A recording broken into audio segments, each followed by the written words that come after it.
Good morning, everybody. Good morning. Good morning. Good morning. Welcome back to the show. This is episode 464 of the two Dum Yinzers. Um, Here this morning with Mike. Derpy's trying to get logged Derby's in, y'all. trying. He's having more technical difficulties than anyone I've ever seen have technical difficulties. Yeah, I mean, he had a whole conversation with me, It was just him talking to himself. and then all of a sudden he goes, "Can you hear me?" Well, he has to get his other show ready. I think Yeah, that's who he's talking to. He's talking to his other show. He's not talking to us anymore. He's just talking to his crew, his people. I think he has yeah. like a whole studio production there. We just don't know about it. He's really become a thing on He on has. his other shows. Yeah, he's like, forget these guys. Good morning. Yeah, I'm like 10 days. It's 10 days till Christmas. 10 days till Christmas. I have 8 working days. I can't wait for this holiday season to be over. And we'll be here before you know it. Today's already Friday. It's already a weekend. And we got big Steeler game tomorrow. And then 10 more days. 10 days I can't wait. till you get to eat all the cookies that your kid leaves out for Santa. Exactly. I'm gonna what? What do you mean Santa's not real? Don't be saying that. Santa's real. I said that you're going to eat all the cookies that your kids put out for Santa. I don't know what the hell you're Oh, talking okay. about. I was gonna say that was rude, man. What the Yeah, hell's I'll going eat on? a fuck that fat fuck. Those are my cookies. Oh, there we go. All right, we're good. Okay. Derpy, are you good? We're good. We're good. All right. Okay. I think I got everything now. All right. Guys, there was something that was called a football game last night on TV. This Well, I game between guess the you can call Raiders it and the that. Chargers. Now, who would have thought? Who would have thunk this? Who would have thunk that Aiden O'Connell and Easton Stick would have combined for a total of 84 points last night on Thursday Night Football? I would imagine nobody, but you know what? That be the case. The Raiders win this game 63-21. They had a 42-0 lead at the half. It's tied, a tie for the second largest lead at halftime in NFL history. I think the more fascinating part of this whole story, guys, is the fact that this team that put up 63 points got shut out last week in a 3-0 football game against Minnesota. Yeah. They get back in it. They get back in form and they put up 63 points, the second most amount of points scored this year. If it wasn't for the Dolphins putting up 70 earlier this season, it would be the most. Mike, what do you have to what can you draw that brought forth a 63 point outing by the Las Vegas Raiders? This is the team that the Steelers beat, mind you. Yeah. It's funny. All these teams that we beat go on and do damn good things. We are the kingmakers of the NFL, apparently. But no, this one, I was not expecting this. I even joked, I think yesterday on the show, like, oh, Easton and O'Connell. Yeah, that's a good primetime matchup. And those kids balled out. It was wild. And yeah, 63 points. It wasn't like the second highest point total after being shut out from the week before. It was like something like I think 66 points is the highest. It was like the Philadelphia Eagles versus like the Cincinnati Reds, or like when that was a team back in the Mike, this doesn't even old make league. It's sense. wild. That's It's just taking it out on your division rival. These two teams hate each other. It's not as heated as the Steelers and Ravens, but they hate each other, and the Raiders just let them have it, man. They whooped it that sums up the ass. season pretty well. Well, it does sum up the season, and I got a couple theories that I want to talk about here in a moment. But the you get listen just on the sense, okay, again, these are all NFL teams. This isn't like you're playing Pee Wee League and the kid from Yeah. the Yeah. white school down the street is playing the kids with all the school with all the athletic kids. It's not that. These are two NFL teams with NFL caliber players on both of these teams. They both get paid mad money to play this game professionally.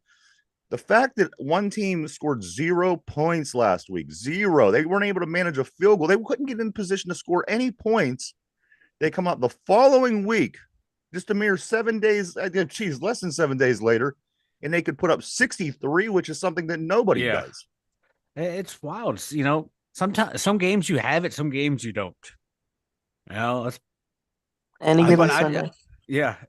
Any given Thursday or Friday or Thursday whatever. night. Yeah, Thursday night. Yeah. My days are all messed up. Yeah. I did not see this coming. I don't think anyone did, especially with these quarterbacks. Right.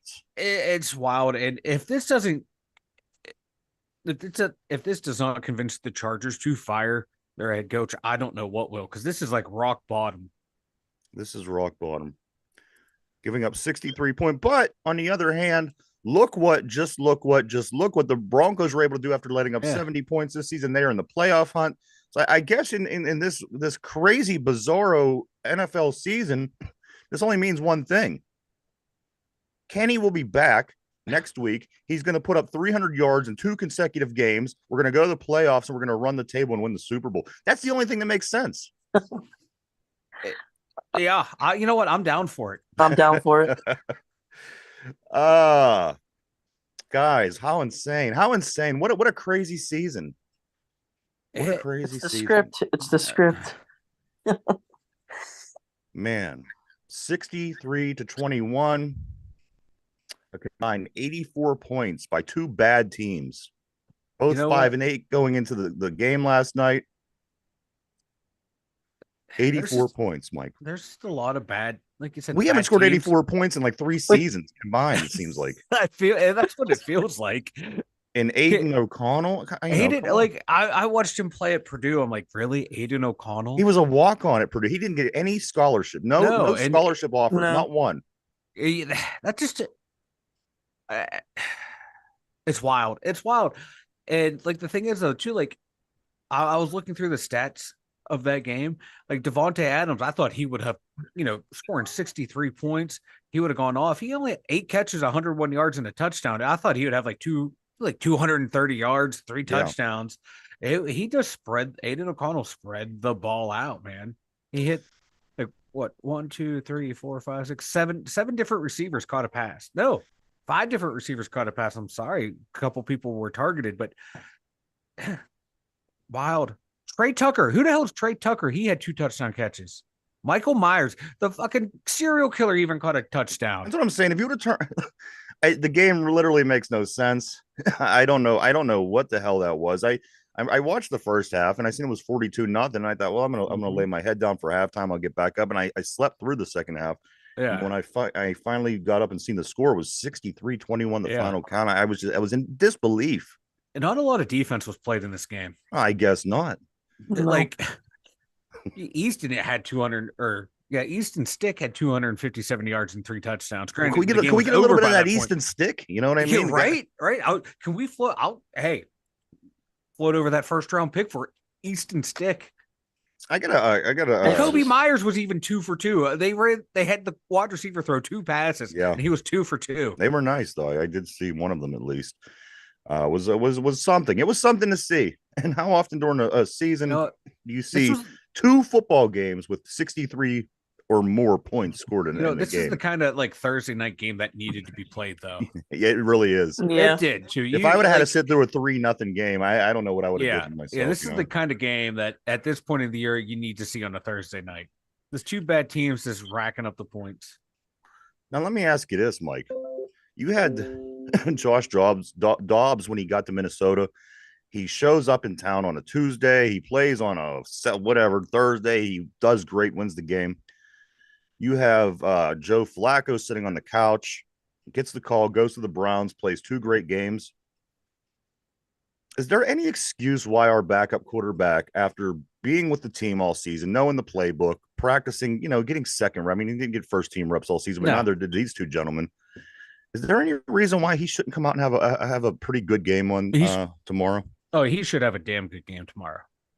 If not, we need to totally reevaluate the entire quarterback room, and maybe that will open the door for the sudden fan favorite, the sudden unsung hero of the Pittsburgh Steelers, everyone's favorite quarterback, Mason Rudolph. Did you ever sit back and ask yourself how life would have been if Dwayne Haskins was still around? He wasn't a good quarterback. But he wasn't a good quarterback. He was progressing. Look at the different turn of events that would have become because he would have played that season. We wouldn't have drafted a quarterback first round. We wouldn't have blah blah blah blah blah blah blah blah. Where would we be now? I think we'd be in the same boat, and it would be Kenny, Mitch, and Dwayne instead of Kenny, Mitch, and Mason. Hmm. I How's come really think everybody's I really quarterbacks think can throw except for ours, Mike? Listen, how's come Dobbs? How's come Flacco? How's come Aiden O'Connell? How's come Easton Stick? Everybody can throw 250 yards and a touchdown or two. How's come we have no quarterbacks that can do this? What is the problem here? There's a problem.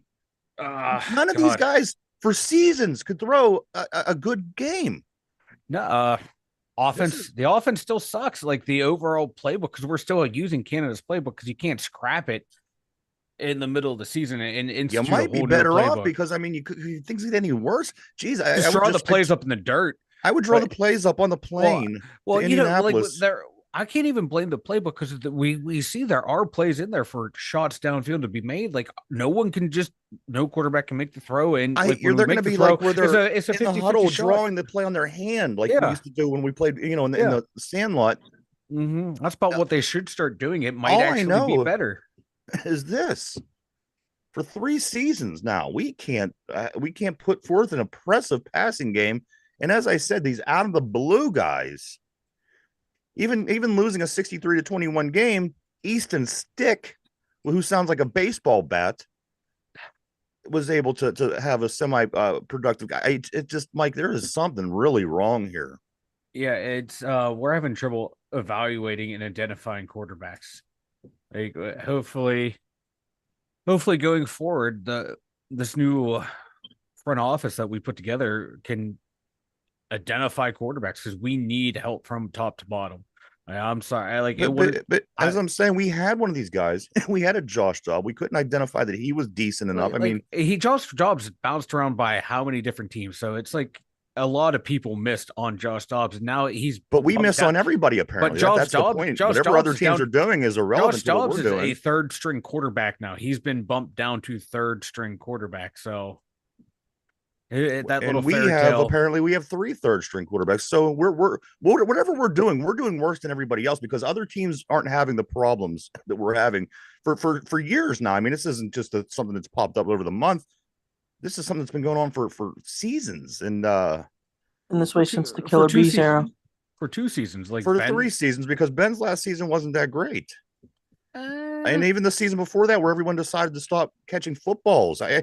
We've had a problem here for some time, Mike, and I can't identify what the sole problem is because if you want to get to the head and try to figure this out and how to fix it, we're running in quicksand. We apparently have no idea what we're doing here in Pittsburgh. Well, Ben's last year he had 3,700 yards. But what about the season prior, whenever everybody stopped catching balls halfway through the season, and it was just 2019, or no, the year before that he had 3,800 yards. But I'm not, Mike. I'm talking about when everyone stopped catching footballs. We have problems. Other teams don't do this. Other teams, especially, you don't see San Francisco go through a 6, 7, 8 game period where nobody could catch. Something is really wrong. We don't have the talent. We need everything needs overhauled on this team from top to bottom. That's the problem. And like we saw from this draft class and this free agency class that we looks like we have the right 2 guys to head up that rebuild. And we need to do it now and do it fast. We can't rebuild on the fly. I think we're worse this year than we were last year. Right now, I think we're about the same record as last year. But I think that at this point last year, but performance-wise, it's because I was going into this season saying like I think we would have a worse record, but players would be playing better. But now we have the same record and everyone's playing worse. It makes 0 sense. I can't imagine. I don't know. Like I said, unless something comes out and there's a complete turnover, we start playing good football in this last quarter of the season. Yeah, I can't imagine this team wins 2 of these games. I don't see it either. I said yesterday, I don't see us winning this game, but I think this is going to be a close game. It's going to be a last-second field goal by the Colts to win it. But I just don't see it. I don't. This Colts team's scoring like 24 points a game. Yeah, points per game. They're scoring 24. They're giving up 25 points a game.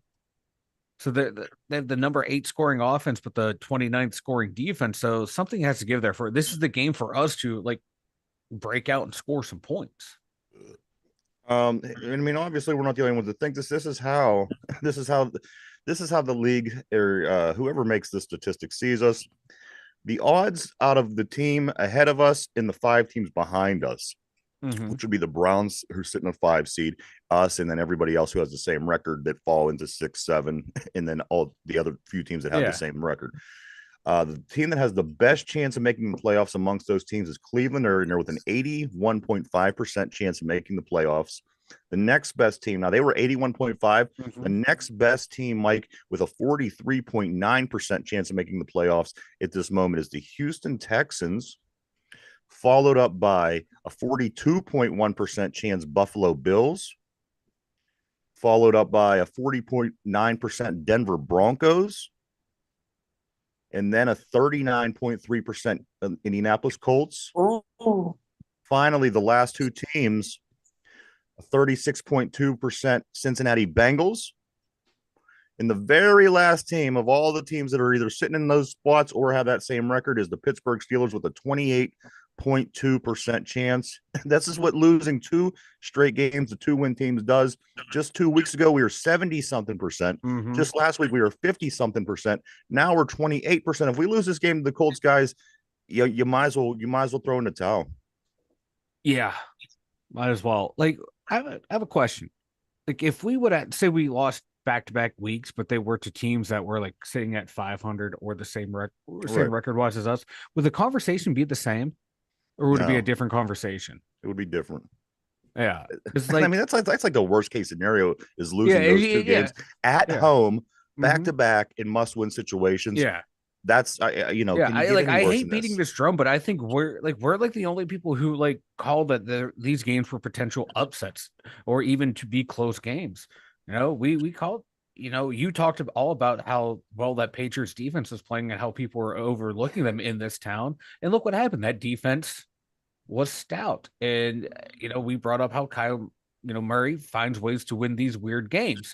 So I'll say it really wasn't that surprising, but I hear what you're saying. It's back-to-back games, right? The whole scenario is what's surprising because, as you mentioned, a couple weeks ago, Mike, if we would have lost to the Cardinals and then found a way to beat New England, we could have slowly swept that Cardinals loss under the rug, and for the most part been okay. But it's the whole case scenario. It's the fact that we lost two games to 2-win teams at home in a situation where we needed to beat a 2-win team just to keep our head afloat. Yeah, I think it's the overall situation that was bad. It is too, because like if we would have lost, say, to Arizona in week 7 and then the Patriots in week 14, it would be all right. It would be like those were just losses, but people would still talk because it's wins against very bad teams. But yeah. But then you have us, we're going somehow we beat Cleveland when they were at full capacity. We beat playoff the teams. Ravens. Yeah, we beat playoff teams, but we can't beat the bad teams. Green Bay, since, come on. This team is schizophrenic. They are schizophrenic at best. And Derpy, are you going to be making your way to that Cincinnati game? I know that you were trying to get yourself down there to see a game this year. Is Cincinnati going to happen for you, or you do not know? I am unsure still. Okay. We need everything we could get next week, especially if we win tomorrow. We're going to need all hands on deck. But you know what? We do have good news on the all hands on deck, because here is the updated injury report, guys. It's not as bad as it looked. These guys will be playing tomorrow. Deontay Johnson with his knee will be playing. Najee Harris with his knee will be playing. KZ with his ankle will be playing. James Pierre will be playing with his shoulder. Landon Roberts with his groin will be playing. Keanu Benton with his oblique will be playing, and Cam with his vagina will be playing. Now, TJ Watt and Alex Highsmith both been cleared of the concussion protocol. They'll be playing. Kenny Pickett is the only player that is out for sure, and the only person that is still in question is Ciamali with his shoulder. He did not practice all week, so we're about as close to healthy as we can possibly be at this point.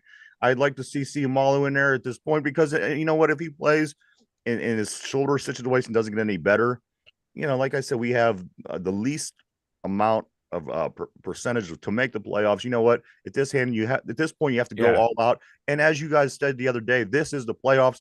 If you want to be in the playoffs, you're already in the playoffs. Don't fight to get into the playoffs. Don't worry about making the playoffs because you are already in the playoffs. If you're the Pittsburgh Steelers, this is the playoffs. You win, you keep going on. You win, you keep going on. You lose, it's over. It's over. This is the biggest game of the season. This is the biggest must win of the season. And don't worry about the playoffs because you're already in them. Yeah. And, like we said yesterday, Pat Pete was saying, this is the playoffs. We are treating this as the playoffs right now. So you have they have to, at least they are recognizing that the messaging is finally getting through. Like, if you guys want to keep playing and keep playing here and you guys still want jobs, you got to next year, you have to make the playoffs and you need to treat every game as the playoffs. And by God, I hope they do treat it as the playoffs and they come out firing from opening whistle to end of the whistle. I don't want 3 good drives to start the game from both units. Then they disappear. Then at halftime, they make their adjustments and play good. But you lose that game in that middle 15 minutes. They need a full 60 minutes. And as I say, all hands on deck. I don't mean just these guys I mentioned in the injury report. Everyone. I mean head coach, coordinators, towel boys, water girls, the guy that runs out and picks up the tee. Everybody has to be on top of their game. This team has to play a game that they haven't played all season long. Yeah. Even in games where they won, this team has to go out tomorrow and prove that it's a football team. This team has to prove that it even deserves to play beyond 3 weeks from now, a month, whatever. This team, as I said, don't fight for the playoffs. You are in the playoffs. Live as if we are a month ahead from now because it's the same exact scenario. A month from now, if you're in and you lose, you go home. If you win, you keep moving forward. That is the exact case that's going on right now in December. This is the playoffs. This should, if anything, fires these guys up in this locker room or in the coaches' quarters or in the whatever. You got to figure out how to beat the Indianapolis Colts tomorrow. Yeah, this is where you as a coach or even as a team leader, you go up and you look at everyone and say, you know what, we're at 0-0. Every week we need to be 1-0 at the end of the game. There's no more 4 games left. There's 1 game left, and that's the game you're playing. So you're 0-0, and at the end of the day, you better be 1-0. They have to look at it that way. They have to narrow the focus to just now, not looking at the big picture. Now it's just what's in front of you. Focus on that. Because if we continued on the path that we were on, you have a Houston team, you have a Buffalo team, you have an Indianapolis team, you have a Denver team, and a Cincinnati team who all have the same record that we do, and they all want the same spot that we want. And some of these teams are playing better than others, and most of these teams are playing better than us. Yeah. So as I said, whatever it takes, if you got to, punch somebody in the wiener when you're in the pile, do what you got to do to win this football game, because, it's probably going to be over if it doesn't happen this week, because in the past, when we had this luxury 2 games over 500, 3, whatever it was, you didn't have to worry about Denver. You didn't have to worry about Buffalo. Well, guess what? Now these teams are turning things around, and they realize the importance of what's going on and the amount of time that's left. These teams are doing what it is that they need to do to try to make that spot. And you know what? Tomorrow is the telltale all. If they lose tomorrow, I'm going to say they're done. Absolutely, 100% chance not making the playoffs. If they win, they do live to fight another day, Mike. This is the playoffs, as I said. Yeah, this is, and we'll know in about 36 hours, we'll know where they stand. Yeah. Because it's the 3 of the most important games for the Steelers are happening Saturday. Their game and the Broncos, and I forget who the other team's playing on Saturday as well. So all 3 Saturday games have an effect. The Steelers need positive outcomes. Very we need meaningful. to win. We need Detroit to win, and I forget who else to win. But so 36 hours, we'll know where we stand. So if we lose, we have to hope like 3 other teams lose. That's where you don't want to be. You just want to win, and then because right now you win and you're in. You just win out and you're in. You go 3-1, you're in. You control your own destiny right now as the Pittsburgh Steelers. The destiny, it's in your hands. You have to seize this moment as coaches, as players. You need to step up. Like this is the time for like the leaders on this team, the veterans, the high paid players to step up and make the plays they're supposed to make. And right now on this roster, I only see one person fulfilling their end of the bargain. And who's that? And that's TJ Watt. He's second in the league in sacks. Hasn't missed a game due to injury. He's playing at a high level. We need a lot more people to step up to that level. Maybe, just maybe, Mike, you may have the same opinion as Chris Hoke. Chris Hoke makes, of course, he reacts to Minkah Fitzpatrick's comments the other day on how players on this team, they just want to show up. They just want to wear the uniforms and they feel they'll be successful. Chris Hoke had this to say about Minkah Fitzpatrick after those comments. Hoke says Minkah has 64 tackles on the season, 0 interceptions, 0 forced fumbles, 0 fumble recoveries, and he missed 4 games with a hamstring. Maybe Minkah needs to step it up a little bit. Do you feel this way, Mike? Yeah, Minkah needs to step it up. Yeah, he's playing out of position from where he normally plays. It still doesn't mean you can't make a play. You're playing closer to the line now. You need to come up, get those hard hits, make those fumbles, tip a pass, do something. Quit trying to cover for everyone, because that's the biggest excuse for Minkah is he's, having to cover for everyone else. Well, our secondary in the last couple of weeks, my God, you look at the stats, they're one of the better secondaries in the league. And I gotta say, over the past few years, I can't remember this point in the season where Minkah hasn't had an interception. It had an interception. He's usually won a couple games for us by now. Yeah, last year he had 6 picks last year, so I don't want to sit here and say, oh, he's a bumble, blah. But this year his production slipped. He needs to step it up. Cam Hayward needs to step it up. Those are the 3 highest paid players on the highest paid defensive unit. They need to step it up. So at the end of the year, Highsmith needs to step it up. He had that one great game in Cleveland, then he was a bunch of duds and finally had a great game the other week. He needs to continue to play those great games, man. We need this defense. If they want to make the playoffs, it's the defense is going to have to get you there. Absolutely. No two ways about it. And it's working in Cleveland. Whatever it is that they're doing with that defense, that's what's happening. That defense is getting them there. We need to follow the same suit as Cleveland. Wow, that it made me throw up in my mouth to even say that. But you know what? That'd be the case. At this point in the season, this defense has to carry the load. And somebody's, many people need to step up on offense and make plays. Yes. Whoever it is, I don't care who it is. If if it's Deontay catches a ball, on a 7-yard cross route, don't run straight for the sideline. Turn upfield, and make a play. We need somebody to make plays. That's a problem. Nobody's making plays. Okay, we have nice drives. We get down the field on a solid drive. A guy runs in for a touchdown. Nobody really made a play. You need plays. And you see these plays. You know what I'm talking about. We're just not making them as a team. And again, Joe Flacco comes out of nowhere. He was sitting on a couch on an offense he's never played under, and he was able to make plays. And again, with the Dobbs, and so something has to give in this game. Somebody's got to make plays, Mike. And you're right. That's what it comes down to. It's execution, man.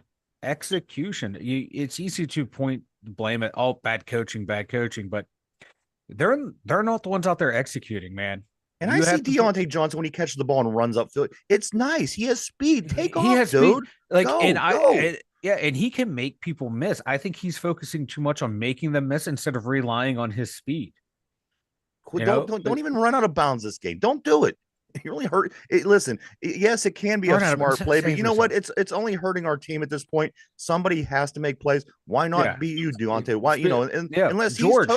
unless he's totally disenfranchised. Well, it's never been thrown to him with the Steelers fans or the organization at this point. Whatever it is, if you have any ounce of concern and want to win this football game, by all means, do what you got to do to make plays. Otherwise, we're going to play the same exact game that we've played all season long last year. Somebody has to step up and make plays. I say nobody better than Deontay Johnson, because he's the highest paid guy. He's the highest paid guy, and that comes with the territory. You're held to that higher standard. You got to make that play. You're a football player. Yeah, and George, I don't want to hear like they don't throw the ball to him. Like, George, maybe run some better routes to gain separation, and you'll get the ball thrown to you. I don't want to hear, I'm running 3 and 5 yard routes that he was bitching at. Run those crisp routes, and you can. How many times have we seen Jerry Rice made a living running 5 yard routes? You know why? Because he got separation and got the ball. He was slow as fuck, but he got the separation and knew how to run with the right angles. You get open, you'll get the ball. AB would catch these short little passes. Hines Ward would catch these short little passes. Wayne Corbett would catch these short little passes and get yards because they knew Wayne how to run Corbett routes. made a great career out of catching those passes. The guy was undersized. He was under speed, and you know what? He made a damn nice career out of those passes. Mike, I do want to say you mentioned Antonio Brown. I'm going to move on. Antonio Brown, guys, has made a pitch to retire as a Pittsburgh Steeler. I thought he retired as a Tampa Bay Buccaneer. Oh, I don't know. Well, you know this guy. He just ripped his jersey off. All right, he done. Yeah. As of this morning, he wants to make a pitch to retire as a Steeler. I'm okay with that. I don't. When it comes to this, this guy wants to retire a Steeler. This guy, I'm fine with it. Who cares? For one, because with James Harrison, it was a thing. With somebody else just recently was a thing. Le'Veon Bell was bringing it up. Antonio Brown, whatever. Okay, retires a Steeler.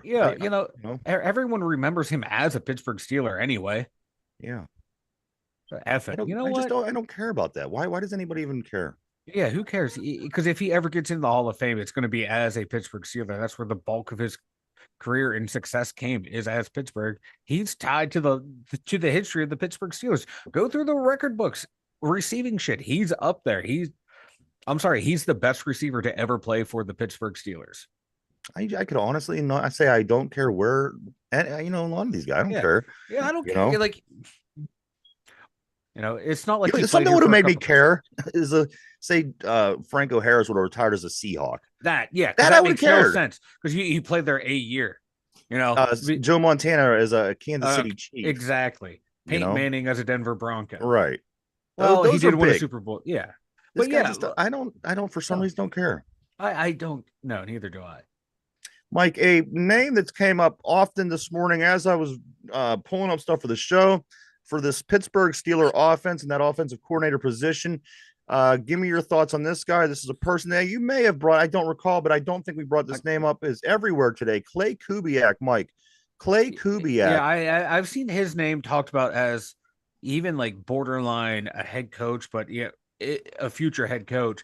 Clay Kubiak. I forget where he's at now, but he was on. He didn't make my final list for coordinators, but I saw him and I remember reading about him. Now I'm mad that I didn't write it down, but his dad was head coach Kubiak. Been around the game. You know what? I'll take anyone at this point, other than the idiots that we've had in the past. Yeah. But Clay Kubiak. I forget where is he at now? I think he's in San Francisco, or he's like that's right. He's part of that coaching tree. Yeah. He's working with Brock Purdy. So let me put it that way. And Brock Purdy's a fucking legit star, man. That's what I'm saying. I want the guy that worked with Brock Purdy. And I want Brock Purdy's quarterback coach to be our quarterback's quarterback coach. Yeah. Watching his footwork, oh my God, makes my nipples hard. Mike, I need what do you want to do first? Let's do we have over-unders. No, give me Mike's keys. Mike's keys to winning the game against the Colts tomorrow. Mike, what has to be done? What needs to not happen? Tell me what the keys to winning this football game are, Mike. Well, for me, it's to stop their passing attack.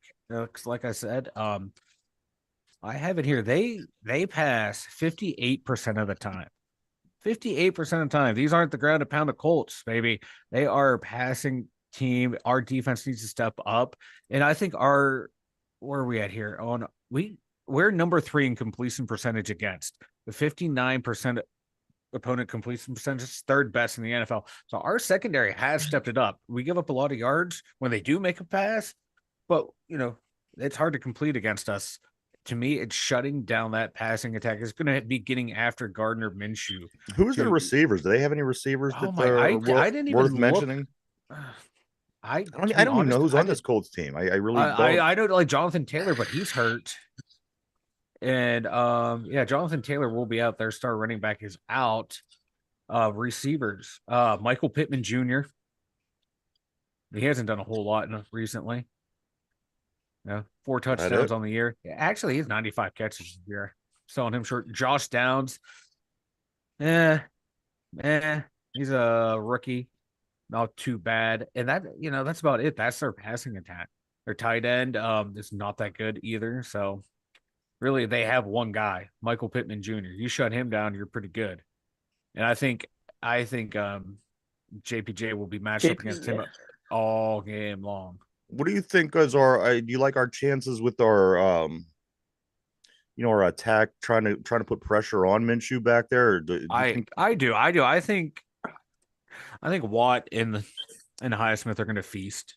I think our front three on the our front three is going to do enough to eat up and just let TJ and Highsmith go crazy because they are excuse me, they're due for both of them to have a big game at the same time, and it has to be this game. But I'm just worried that there's going to be one big play late in the passing attack that we always seem to give up, and that's going to lead to the game-winning field goal. But to me, it's stopping that passing attack. Make them one-dimensional. Zach Moss, who's taken over for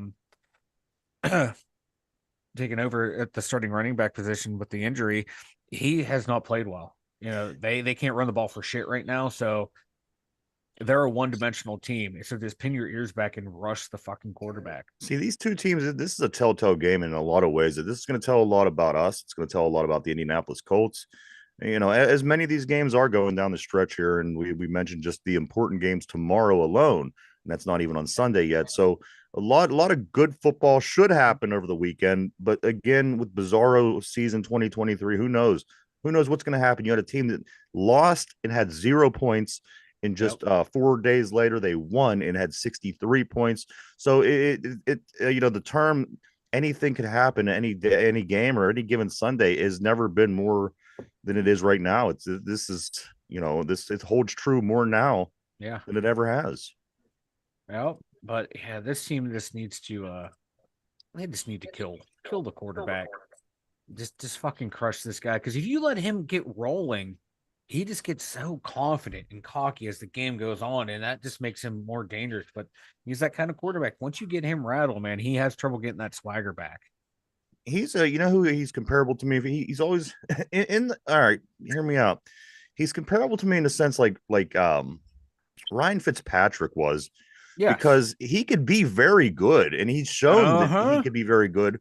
But as you said, if you rattle him and he gets off his game or whatever, then you have a guy that's he falls pretty far down Yeah. the ladder on his play.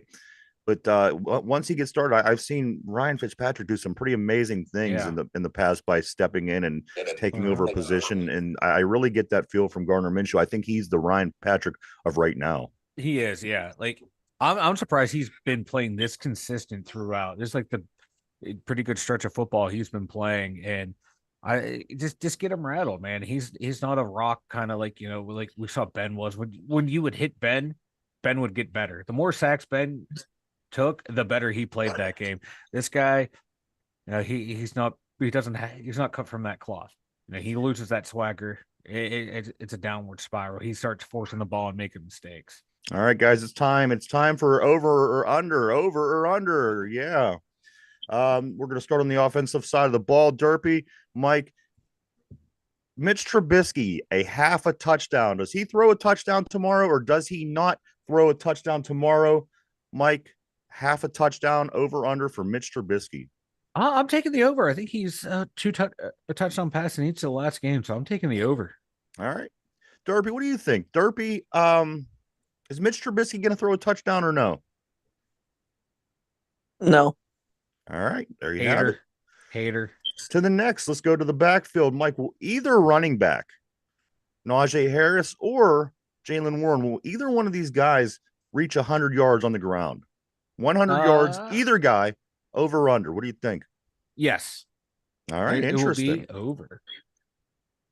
Derpy, you, same question. Will Harris or Warren tip the 100-yard mark? Will they do it? Either one of these guys? Yes. All right. Deontay Johnson, Mike, will Deontay Johnson 4.5 over or under for receptions for DJ tomorrow? Yes. Yeah, that seems to be Mitch's guy.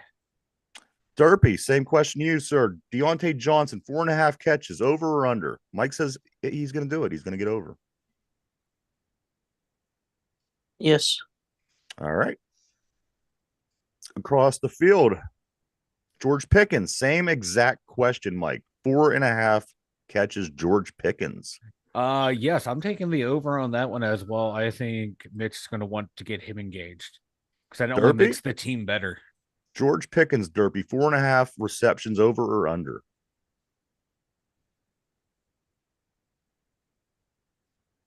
Under. All right. Ooh. Turnovers on offense. Will we commit 1.5 turnovers? Are we going to commit more or less than 1.5 turnovers on offense, Mike? Oh, come on now. With Mitch back there, you got to take the over. All right. Derpy, same question. 1.5 turnovers on offense. Do we commit 1.5 more or less? Over. All right. And finally, last question on offense is this. Will Boz have 1.5 field goals, guys? Chris Boswell, 1.5 over or under? Mike. I'm taking the over. And He's Derpy? gonna have a couple. I'm gonna go under. All right, guys, we're going to hop over to the other side of the ball. On defense, does TJ Watt have a half sack? Does he have more or less than a sack tomorrow? He's gonna have more because we need to have him have more. All right. In the other half sack, Alex Highsmith, is he, Mike, going to have more or less than a sack? Oh, he's gonna have more. All right, Derpy, over to you. Yes. TJ Watt, Derpy, is he going to have a sack or no? Over. And Highsmith. Under. All right. Defensive turnovers. Does this defense cause 1.5 turnovers? Mike, I'm looking if they're going to have a turnover that they caused, or are they not? Or are they going to have one, or are they going to have two? I'm sorry, or over 1.5. Sorry. I'm gonna take the under. All right. Derpy, 1.5. 1.5. Does this defense cause more than 1.5 turnovers or less than 1.5 turnovers in this game tomorrow? Under. And finally, the question that everybody loves: devastating injuries. Derpy, I'm going to come to you on this one. 1/2 of a devastating injury. You know what that means. Is there going to be somebody that goes down that we really need, somebody that has value, somebody that, as we, you know, you know the deal. Is there going to be a devastating injury on this Pittsburgh Steelers team? Like there's been so many times this year. 1/2. So will it happen or will it not happen? Will there be a devastating injury is what we like to call them here on the show. Hate to say it, but over. Mike, it's time for you to Yeah. wrap up this segment. 1/2 of a devastating injury. Does it happen or does it not happen at the in Indianapolis tomorrow? I am taking the over. All right. Unfortunately, but unfortunately, because it seems to happen. That's been the way that yeah, you're right. Yeah, it's just the way it goes. Another NFL news. Carolina, you thought that it was, listen, you think that you're overpaying prices here when you go to Pittsburgh, when you go for things? Well, you are. If your team was the Carolina Panthers and you were going to the Panthers and Atlanta Falcons game this weekend, guys, the cheapest seats sold for this particular game, the Falcons at the Panthers, 45 cents. 45 cents. That's excluding taxes and fees. But if you were a Panthers fan or you lived in the Panther Carolina area, We go, and you went to the boys. game, you might be able to go to the game for 45 cents. That is the price of one of the tickets sold for the Panthers and Falcons. Mike, 45 cents. Ah, God. I've heard it all. You know what? That's The worse than the resale market down Pirates. there, it has to suck. All Yeah. those people buying those tickets trying to resell them, they're just trying to get anything now. Or guys They're that have, stuck. you know, like the season ticket holders. Yeah, and they're like, stuck I'm just giving them away. I'm not going. 45 cents, guys. The cheapest ticket sold for that game this weekend. Unbelievable. I've heard it all now. That The is NFL, great. what a bizarre season, guys. That is great. We brought up Al Michaels the other day. Al Michaels apparently, from what I understand, now he's got removed from playoff coverage, and we've had this whole conversation 2 or 3 days ago. Yeah. I heard it's because of the comments that he made about Taylor Swift about, you know, it shouldn't be about the sideshow. It shouldn't be about going to football games to watch, you know, because of Taylor Swift. You know, he took a strong stance on it. But you know what? At the end of the day, it's the league. They could do whatever they want, and they Yeah. could watch for whatever reason they want to do. Yeah.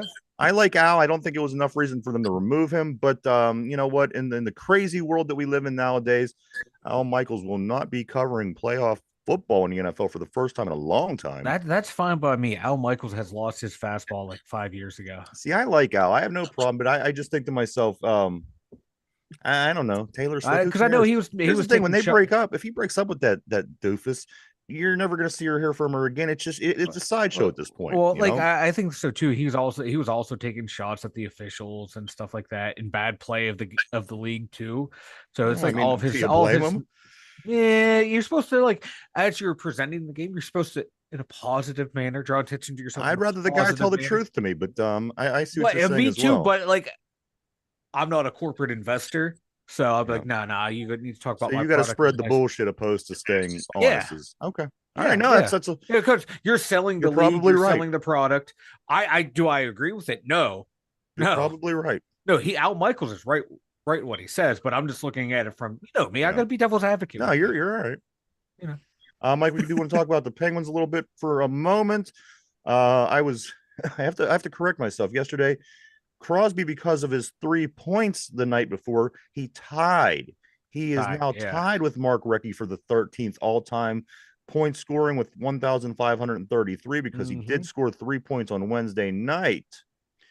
So he is obviously he's moving up the ladder. It's crazy that all these guys are Pittsburgh Penguins that he's passing. But a lot of guys at the top heavy for the Penguins in the NHL scoring. Guy also, Mike, the power play broke down like this. The last 2 games, the power play obviously has been a disaster all season long. The last 2 games, they've scored 4 power play goals on 8 opportunities, which is a 50%. That's what you like to see. That's what you like to see. Previous 13 games prior to that, 0 goals on 36 opportunities for 0%. So look at that. Look at the drastic changes. Let's hope that they can keep moving in the right direction because, again, they're at 50% right now. Scored 4 goals on 8 opportunities opposed to no goals on 36 opportunities, which was a span of 13 games. Yeah, they're 10 points out of first. And so they need to figure a lot of things out. You got the Rangers, Islanders, Flyers, and Capitals all above you in standings, all rivals. Come on now. You got a pretty good team coming tomorrow because we traveled to Toronto to play the Maple Leafs, who are sitting at 15-6-5. Penguins are coming in with a 13-12-3. That game's at 7 p.m. tomorrow. Yeah, they need to figure something out. You figure if they would have scored maybe on 25-30% of those power play chances in those games, they would be sitting a whole hell of a lot better in the standings. Because that's huge, man. That's a lot of goals left out on the ice on that power play. So I would have talked, Mike, briefly about the bullshit college across town that some people in this town who should be saying good things, like Al Michaels about his product and what he's representing. But no, I am going to talk about the bullshit college in the city. This bullshit college, Mike, the women's volleyball team, they make it to their 3rd consecutive semifinals in the Final Four. Last night, I watched this in its entirety. The Pitt girls, they lose 3 consecutive sets to Nebraska in the women's volleyball Final Four. Nebraska goes on to play in the championship against Texas. But I do want to say congratulations and great season to the gals. That's a really good team, but you would not believe the talent on this Nebraska team. Like I said, I watched the whole thing. There was at no point I felt that Pitt was in control. However, Pitt is a very, very good women's volleyball team. I do want to say congratulations to them and, get them next year. Also, they might actually be the best team in Pittsburgh right now, that women's volleyball team. Also, over at the bullshit college, Blake Hinson is the nation's 2nd leading scorer at the moment. Mike, at Pitt, Blake Hinson, of course, for the Panthers basketball team with a 21.9 point per game, 2nd in the nation in scoring in the whole country. So there you go over at the bullshit college across town. A little bit of news. It is. Mike, why don't you go and tell us about the website? The 2dumyinzers.com. Everything you need for us is over there. We got the blog, we got the merch store, we got the links for everything else. And I have there's something I have in the works. I haven't even told Ryan about this. Something that's been ruminating in the back of my mind. It has something to do with the everyone's favorite thing on sports talk anymore is the all 22 film. All 22 film. I have something I'm going to try and do with that. I'll talk to Ryan in the studio. I meant to text you this yesterday about that. But yeah, I'm going to start messing around with all 22 film from the NFL. It might not be up by the end of this season, but look for it coming up into the future, maybe starting in the off season, getting us ready in leading up into the draft. So the all 22 film. That's the overhead view where everyone loves to watch that to break down who missed what play, who missed, what assignment, did the guy run the right route. So I'm going to start messing around with that. So in the future, in the coming months, be on the lookout for that all at the2dumyinzers.com. I do like Brian's post on the board. He said Steelers fire Matt Canada equals Penn's power play. Matt Canada ruined everything. Everything that's bad in this city, it's all Matt Canada's fault from here on out for the rest of ever. No two ways it was that. fun watching the Raiders whoop the Chargers' ass. I just hopefully that leads to the Chargers firing their coach. Well, that Chargers team is very bad, and we spoke about that all season. This coach is very bad. Mm-hmm. But the one thing, Turbo, the one thing that really fascinates me about this game and the game prior to, for an NFL team to literally get shut out to 0 points, they can't produce a single point. To just 4 short days later are able to put up 63 points. That literally blows my mind. It really mind-blowing stuff right there. This is such a bizarre football season in the NFL. I can't explain it, but and it kind of makes sense that it happened to the Raiders. They're that kind of team, right? So I don't know. Broncos seem to got themselves back in the race. Maybe the Raiders can do it for you as well, Turbo. Mike, you ready to do some trivia? I'm ready for some trivia. Derpy, are you ready? Yes, sir. All right, here we go. When I ask Derpy, I'm always expecting to hear that shuffle. You just hear that shuffling going on, and you hear him running over to the mic. Yeah, I like to know what he's doing over there. But here is the question of the day, guys. This is an Indianapolis Colts question because the Colts is who we play tomorrow. This is, in fact, the last Colts question. So good luck, guys. Here we go. Which Colts running back is the only NFL player to amass 12,000 rushing yards and 6,000 receiving yards? Your choices are these. I'm putting them out. Joseph Adai, A. Edgerrin James, B. Eric Dickerson, C. Marshall Faulk, D. Go ahead and think that over, guys. We are live, everybody. We're live 5 days a week, Monday through Friday, right here, every day from 11 a.m. to 12 p.m. In the show that we do live every day, we upload over on Spotify at 8 o'clock p.m. In podcast form. If you're able to just listen to the show in podcast form, you don't get an opportunity to watch the live show we do every day. Gets uploaded at 8 o'clock p.m. that same day over on Spotify. Check it out. All right, guys. So, question of the day is this: which Colts running back, excuse me, which Colts running back is the only NFL player to amass 12,000 yards rushing and 6,000 yards receiving? Your choices are Joseph Adai, Edgerrin James, Eric Dickerson, Marshall Faulk. Derpy, I'm going to start with you. Which one of these gentlemen do you think amassed that a crazy amount of yards, 12,000 yards rushing and 6,000 yards receiving out of the backfield? Who do you think it was, Derpy? I'm going to go C. C, Eric Dickerson. That's your final answer. No, James. Oh, you're catching No, you're good. I was literally pushing the button as you were saying that. So you want to take Edgerrin James? Yeah. Okay, so Edgerrin James is Derpy's final answer. Mike, which Colts running back is the only NFL player to amass 12,000 yards rushing and 6,000 yards receiving out of the backfield? A, Joseph Adai, B, Edgerrin James, C, Eric Dickerson, or D, Marshall Faulk?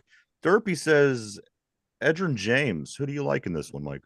I am taking Edgerrin James as well. Edgerrin James, and is that your final answer? My final answer. All right. You're also locked in. All right, guys, last Indianapolis Colts question of the season. Which Colts running back is the only one to amass 12,000 yards rushing and 6,000 yards receiving out of the backfield? Adai, James, Dickerson, Faulk. Both Mike and Derpy picked Edgerrin James. Guys, the correct answer was Marshall Faulk. Ooh. Marshall Faulk. Be that guy. Marshall. So next week we will be jumping on the Bengals questions for trivia next week. So this one that was the last of the Colts, guys. Mike, anything that you want to say or talk about before we get ready to wrap it up, man? It's the end of the week. Nothing. Well, I came across this interesting stat about the Steelers. Okay. TJ Watt in the 3 playoff games that he's been a part of, the defense has given up 135 points. How many games? 3 games, 135 points. Those was the playoff games. Playoff games. Man, that's not good, huh? That's no bueno. That is no. But not. I'm not saying it's all TJ.